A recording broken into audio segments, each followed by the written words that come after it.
Hello friends, आपका हमारे channel learning videos for school kids में स्वागत है। आज हम नैतिक शिक्षा क्लास 4 के पाठ नंबर 3 हर एक में तू हर रूप में तू के प्रश्न उत्तर करेंगे। पिछले वीडियो में हमने इस पाठ को पढ़ा था। अगर अभी तक आपने उस वीडियो को नहीं देखा है तो नीचे डिस्क्रिप्शन बॉक्स में जाकर आप उस वीडियो को देख सकते हैं। चलिए इस पाठ के प्रश्न उत्तर कर लेते हैं। जरा सोचिए, हाँ ये ईश्वर ही तो है। प्रश्न 1, नीचे कुछ संक्षिप्त कहानियां दी गई हैं। संक्षिप्त मतलब छोटी। नीचे कुछ छोटी कहानियां दी गई हैं। वे कहानियां पेज नंबर 13 पर हैं। उन्हें ध्यान पूर्वक पढ़िए और उनमें से उन व्यक्तियों को ढूंढने का प्रयास कीजिए जो कहानी में ईश्वर तुल्य कहे जा सकते हैं। ईश्वर तुल्य यानी ईश्वर के समान, भगवान जी के समान।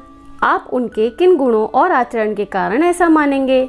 आपको आगे लिखी हुई कहानी को पढ़कर यह पता लगाना है कि इन कहानियों में कौन व्यक्ति ईश्वर के समान है और उनके किन गुणों के कारण आप ऐसा मानते हैं। यह था पेज नंबर 12। अब हम पेज नंबर 13 पढ़ेंगे।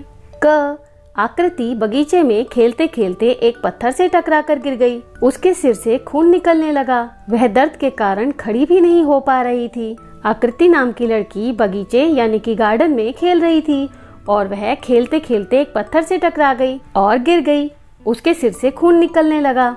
बगीचे में खेल रहे सभी बच्चे उसके आसपास इकट्ठे हो गए। सब उसे देखते रहे और वह रोती रही।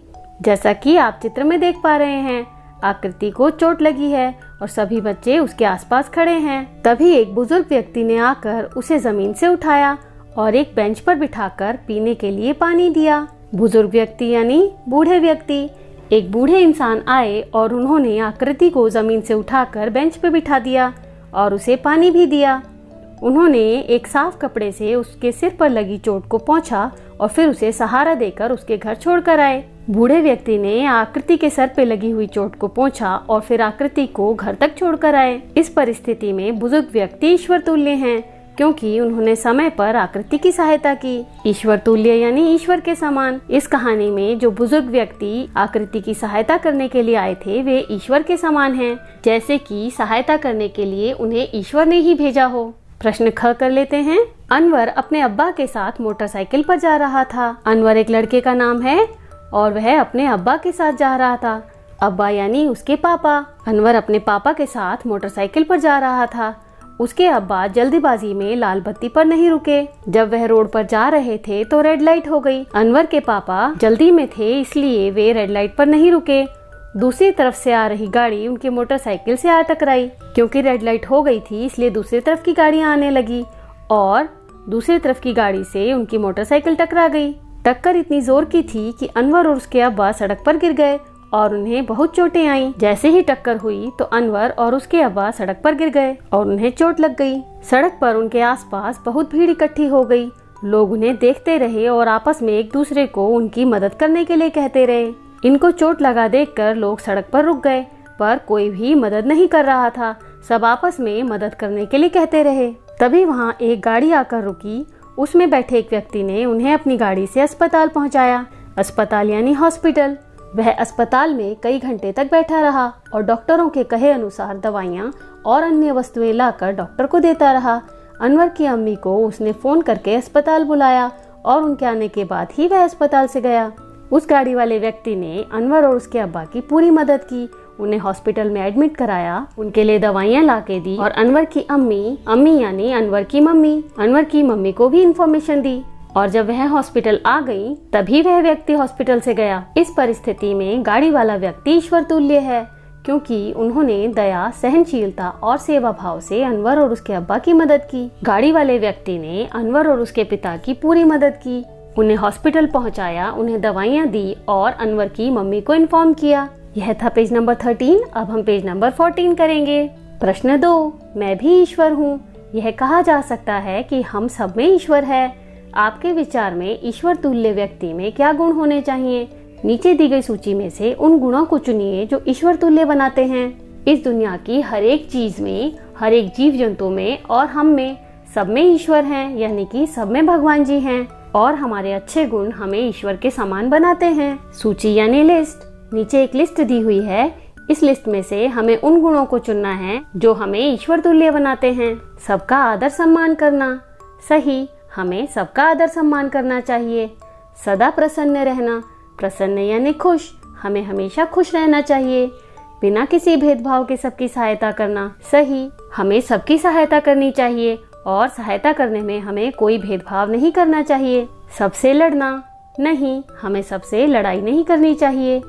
सबसे प्यार से बात करना, हाँ, हमें सबसे प्यार से बात करनी चाहिए। अपने मतलब के लोगों से मिलना जुलना, नहीं, हमें सभी से मिलना जुलना चाहिए। जानवरों को मारना, नहीं, हमें जानवरों को नहीं मारना चाहिए। इस दुनिया की हर एक चीज में ईश्वर हैं। हम किसी को सताते हैं या परेशान करते हैं तो हम भगवान जी को नाराज करते हैं।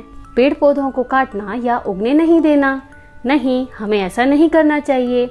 हमें पेड़ पौधों को नहीं काटना चाहिए। गंदगी फैलाना, नहीं, हमें गंदगी भी नहीं फैलानी चाहिए। गंदे रहना, नहीं, हमें गंदे नहीं रहना चाहिए। अपने शरीर की साफ सफाई रखनी चाहिए। जल को प्रदूषित करना, जल यानी पानी, प्रदूषित यानी पॉल्यूट, हमें पानी को पॉल्यूट नहीं करना चाहिए, तो हम यहाँ पर क्रॉस लगाएंगे।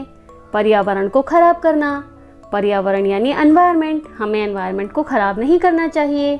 भेदभाव करना, नहीं, हमें भेदभाव भी नहीं करना चाहिए। सबके लिए दया का भाव रखना, हाँ, हमें सबके लिए दया रखनी चाहिए क्योंकि सब में भगवान जी रहते हैं। लालची बनना, नहीं, हमें लालची नहीं बनना चाहिए। निस्वार्थ सेवा करना, हाँ, हमें सबकी निस्वार्थ सेवा करनी चाहिए। निस्वार्थ यानी बिना किसी स्वार्थ के। यह था पेज नंबर 14। अब हम पेज नंबर 15 करेंगे। प्रश्न 3, हर मिलापी बनकर दुनिया में सदा गुजरान कर, दिल किसी का मत दुखा, हर में हरी पहचान कर। अपने अध्यापक से चर्चा करके इन पंक्तियों का अर्थ जानने और समझने का प्रयास कीजिए। आइए इन पंक्तियों का अर्थ समझ लेते हैं। यहाँ पे हर का मतलब हरि है। हरि यानी भगवान जी। हमें हमेशा भगवान जी से जुड़े रहना चाहिए। हमें भगवान जी से जुड़े रहकर दुनिया में सदा गुजरान कर, हमेशा दुनिया में गुजारा करना चाहिए। गुजरान यानी गुजारा करना, यानी कि रहना। हमें हमेशा दुनिया में भगवान जी से जुड़े रहकर ही रहना चाहिए। दिल किसी का मत दुखा, हर में हरी पहचान कर, हमें किसी का दिल नहीं दुखाना चाहिए, किसी को दुख नहीं देना चाहिए, तकलीफ नहीं देनी चाहिए। हर में हरी पहचान कर, हमें हर एक व्यक्ति में, दुनिया की हर एक चीज में हरि की पहचान करनी चाहिए, यानी कि हमें हर एक चीज में भगवान जी को देखना चाहिए और यह समझना चाहिए कि दुनिया की हर एक वस्तु में भगवान जी हैं। प्रश्न 4, निम्नलिखित परिस्थितियों को ध्यान से पढ़िए। हर परिस्थिति के नीचे कुछ विकल्प दिए गए हैं। इन विकल्पों में से जो विकल्प आपको सही लगे उसे चुनिए तथा विकल्प चुनने का कारण भी लिखिए। नीचे कुछ परिस्थिति दी हुई है और साथ में विकल्प दिया हुआ है, तो हमें इस परिस्थिति को पढ़कर सही विकल्प को चुनना है और उसका कारण भी लिखना है। क, तपोलब्धा अपने दादाजी के साथ आम खा रही थी। एक आम थोड़ा सा खराब था। दादाजी ने तपोलब्धा को उस आम का खराब हिस्सा फेंकने के लिए कहा। तपोलब्धा आम खा रही थी जिसमें से एक आम थोड़ा सा खराब था, तो उसके दादाजी ने तपोलब्धा से कहा कि वह आम को फेंक दे, पर तपोलब्धा ने आम को फेंका नहीं। तपोलब्धा ने वह आम अपनी काम वाली बाई की बेटी को यह कहते हुए दे दिया कि यह तो सड़ा हुआ है, तुम खा लो। काम वाली बाई यानी जो तपोलब्धा के घर में हेल्प करती थी, तो तपोलब्धा ने अपने घर की हेल्पर की बेटी को वह सड़ा हुआ आम दे दिया और कहा कि वह इसे खा ले। हमें किसी भी गरीब इंसान को या अपने से कमजोर इंसान को अपने से छोटा नहीं समझना चाहिए, पर तपोलब्धा ने यह किया। दादाजी को यह देख सुनकर बहुत गुस्सा आया। उन्होंने तपोलब्धा को उससे वह सड़ा हुआ आम वापस लेकर उसकी जगह एक अच्छा आम देते हुए उससे माफी मांगने के लिए कहा।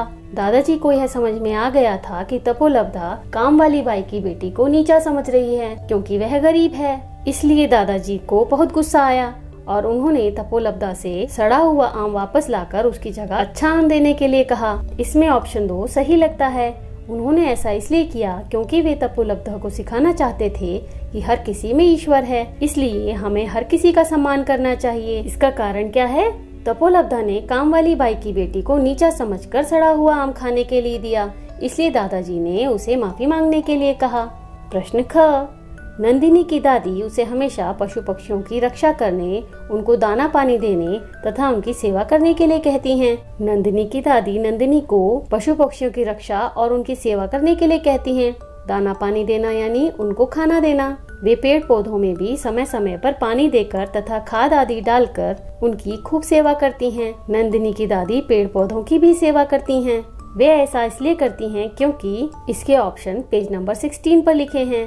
यह था पेज नंबर 15। अब हम पेज नंबर 16 करेंगे। वीडियो पसंद आ रहा हो तो जल्दी से उसे एक लाइक कर दीजिए और चैनल को सब्सक्राइब करना बिल्कुल मत भूलना। अब हम पेज नंबर 16 करेंगे। इसमें ऑप्शन 1 सही लगता है। वे जानती हैं कि ईश्वर संसार के कण कण में हैं, इसलिए हर पेड़ पौधे पशु पक्षी में भी ईश्वर है, इसलिए हम ऑप्शन 1 पर सही का निशान लगाएंगे।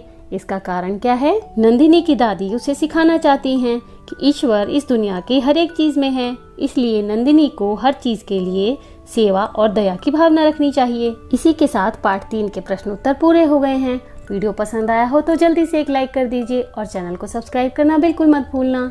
Thanks for watching. Bye bye.